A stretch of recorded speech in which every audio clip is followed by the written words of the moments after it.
Hi guys, welcome back to my YouTube channel, Pulobing Tao guys. So ayan, sa mga hindi pa nakapag-subscribe sa aking small channel, Pulobing Tao, ayan, mag-subscribe muna kayo guys. Pindutin nyo lamang ang subscribe button para mas update kayo sa susunod kong mga video na i-upload. So ayan guys, so ngayon ay gagawa tayo ng content. Kung yung malunggay ay masustansya, siguro kailangan natin din ng masustansyang kanin. Ayan, so napag-isipan ko na gumawa ng energy rice. Ayan, so yung energy rice natin ay gagawin natin ay lulutuin natin sa energy drink.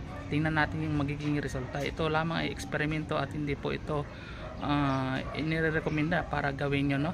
Experiment lamang ito ni Pulobing Tao. Tingnan natin kung anong magiging resulta ng energy rice na gagawin natin guys. Ayan, ang taba-taba ng malunggay.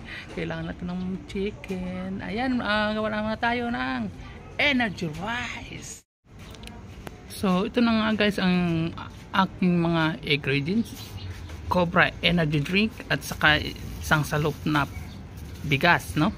Lulutuin natin sa energy drink para makagawa tayo ng energy rice. Ayan, so simulan na natin. Ako na yung videographer dito guys, nag-iisa lang kasi ako.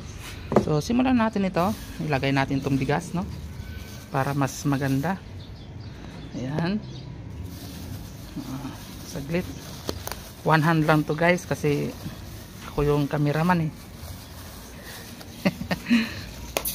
Ayan, gagawin natin dito, ilagay natin yung bigas, no? Ayan, experiment lamang to guys. Tikman natin kung anong lasa ng energy drink. At saka ito, ilalagay na natin ang ating energy drink Cobra. Ayan guys, bumubula-bula oh. Ayan, energy drink. Oh guys, oh, Cobra energy drink. Gagawa tayo ng energy rice. Tingnan natin kung masarap nga ba talaga ang ating energy rice. Ayan, gagawa tayo ng energy rice. Kumukulo-kulo. Wow. Ayan, so siguro sapat na to para hindi malagkit, no? Oh, kumukulo. So sasalang natin yan ating energy rice. Ayan, saka syempre sisindihan na natin yan guys, ang ating energy rice. Ayun, simula na. Tapan natin guys, no, kung ano magiging hitsura ng ating energy rice. Ayan, so ayan na nga guys, kumulo ng ating energy rice. Ayan, kumulo ng ating energy rice. Manilaw-nilaw ang kulay. Ayan na yung energy rice natin, kumukulo-kulo na. Ayan, malapit na ito maluto. So hihinaan natin yung apoy. Hinaan natin yung apoy para makabuo tayo ng masarap na energy rice. Ayan guys, kumulo na, malapit na maluto. So ayan guys, entertainment muna tayo habang inaantay natin na malutong ating kanin. Ay sasayaw muna tayo ng monkey monkey jumping on the bed. No.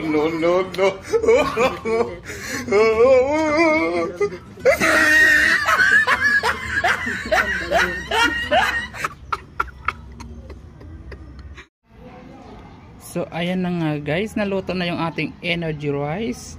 At ito tingnan natin. So ayan, mainit-init pa. Bango, grabe. Tingnan natin. Wow, sarap. Kulay dilaw talaga oh.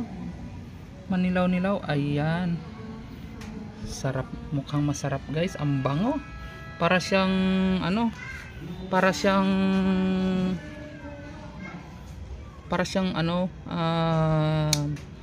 tiki-tiki. Bango, mabango pala pag niluto sa energy drink yung kanin.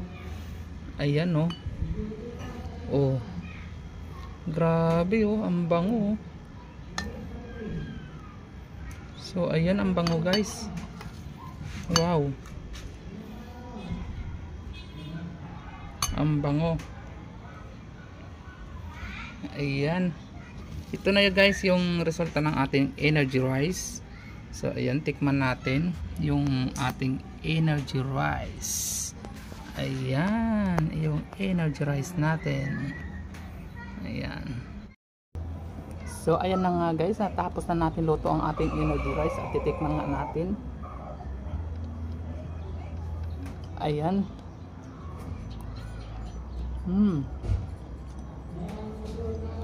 Yung lasa niya guys, parang siyang biko na matamis. Tapos mabango siya. Para siyang amoy multivitamins talaga na yung para sa tiki-tiki. Yung parang may aroma siya. Basta pag naamoy ng mga bata, parang gusto talagang kainin to. Ang bango. Saka masarap, parang hindi mo na kailangan ulaman. Ano? Masarap siya. Yan o. Madilaw.